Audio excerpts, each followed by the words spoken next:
Hey everyone, Dr. Frunkey here with a brand new unboxing video. It's the middle of the day, I've got some great lighting, and this just showed up to my mailbox. The Spyderco Shaman from Blade HQ. I have been looking forward to this knife for quite a while. I'm going to go ahead and open it up. So of course this came wrapped. I opened it and I kind of wiped it down and cleaned it before the video here. But this also comes with the information insert. And this is important to look at on this knife. The reason that I like this knife and was hoping for it and was looking forward to it for so long was that this is the answer to the Native series. This is sort of the evolution of the Native series. And I love the Natives. I've done a couple of them on my channel. Most recently I had the Maximet version. The problem that I had with the Native was that it was a little bit small, and even though the lockback mechanism was strong, the handles felt a little bit weak. So everyone kind of asked them for a beefier Native or a bigger Native, and this is exactly what they came up with. And by they, I mean Sal and Eric over at Spyderco. This is designed by Sal, it looks like. It's got his logo on the blade, and it is made in Golden, Colorado, USA Earth. And so that's really cool. I'm happy to see this. And now look at this knife. It really does have some of the all of those native features that we're used to seeing, but it's just bigger and beefier. So how much bigger is this knife now than the original Native? Well, I don't have an original Native, but I do have a Paramilitary too. And so comparing these two knives together, it's fairly impressive how much bigger this knife has gotten. The Native is a small knife, and it really just it was too small for my hand. And so now they've got this one, and it's absolutely amazing. So we can go ahead and do some quick comparisons here to the PM2. The overall blade length is a little bit bigger, as in the tip to the pivot distance is a little bit longer. The handle is a little bit shorter than on the PM2.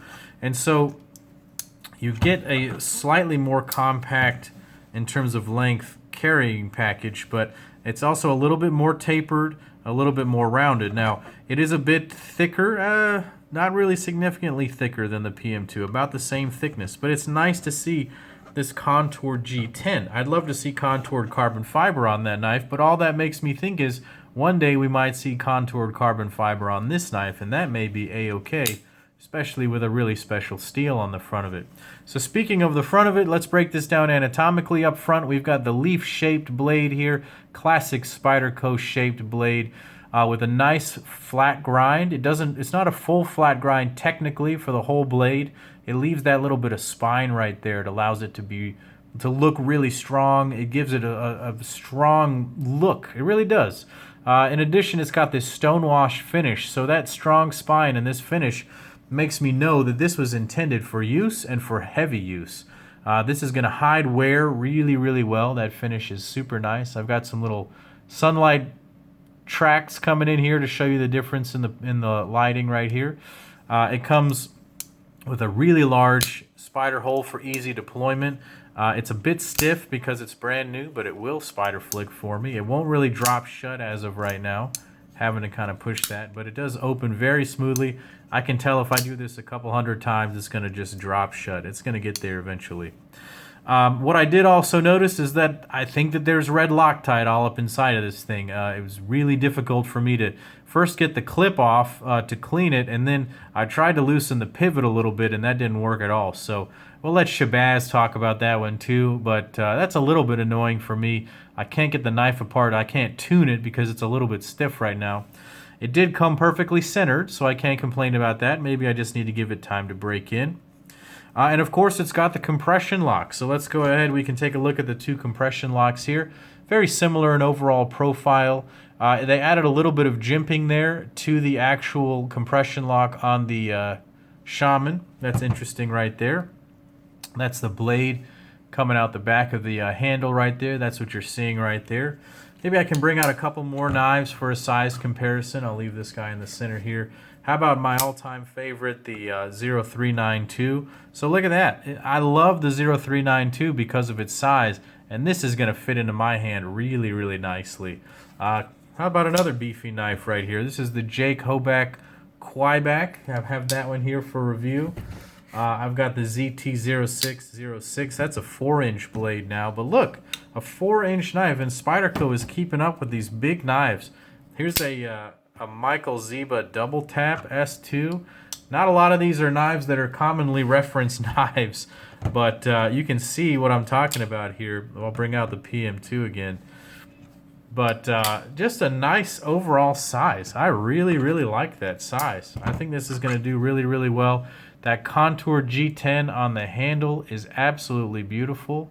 I can only imagine what that would look like in carbon fiber or even some other colored G10s. That's really cool. Super comfortable in the hand, no hot spots. One thing that I worry about a little bit is the pocket clip. It rides a little bit high. There's going to be a lot of the knife sticking out of the pocket right there. There will be good traction in pulling the knife out of the pocket, but I may end up putting a lowrider clip on this guy. Back here there is what appears to be a steel backspacer, and I guess that it's steel because you can actually feel that there's some weight back here in the back of the knife. I don't imagine aluminum would be that heavy, and I don't imagine they would have put a titanium backspacer in a knife at this price point. Speaking of which, this comes in at $149 as I purchased it from Blade HQ. That's going to be the normal price across the board. You won't see it for any other price than that for quite some time. But what you might hopefully see, like I've said a couple of times already, are some sprint runs. Gosh, I hope they do some awesome ones. This would be beautiful in S110V in the Blurple scales.